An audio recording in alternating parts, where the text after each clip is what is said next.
మీకంటే బాగా తెలుగు మాట్లాడేలాగా తీర్చిదిద్దినటువంటి ఘనత మరి మన అమర్నాథ్కి వస్తుంది.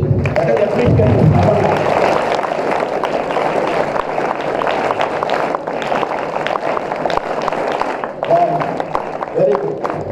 మరి ఆ డెన్మార్క్ చిన్న దేశం, మరి బాగా ప్రమాణ పెద్ద దేశమే కాదు. ఒక 60 లక్షల నుంచి 70 లక్షల దాకా ఉండొచ్చు బహుశా నేను అనుకోవడం. 60 to 70 lakhs వరకు ఉంటారు. సో అలాంటి వారిని, అలాంటి చిన్న దేశంలో కూడా మరి మంచి సేవలు అందించడం. పైగా డెన్మార్క్ బాగా పురాతన దేశం. మీరు బాగా ఎవరైనా ఇంట్రెస్ట్ ఉంటే చూడొచ్చు మీరు ఆ డెన్మార్క్ గురించి. ఒక మంచి దేశం, అది క్రమశిక్షణ ఉన్న దేశం. నాకు తెలిసి అది హ్యాపీయెస్ట్ పీపుల్ నివసించే దేశాల్లో ఒకటి. ఆ ప్రజలందరూ ఎప్పుడు హ్యాపీగా ఉంటారు, సంతోషంగా ఉంటారు, సరదాగా ఉంటారు, దే ఎంజాయ్ ద లైఫ్ అని చెబుతూ ఉంటారు. ఆ డెన్మార్క్ రాజధాని కోపెన్హాగన్. ఆ కోపెన్హాగన్లో 95% ఆఫ్ పీపుల్ మీరు ఇంటర్వ్యూ చేసి అంటారు I'm the happiest person in the world అని చెప్తారంట వాళ్ళు.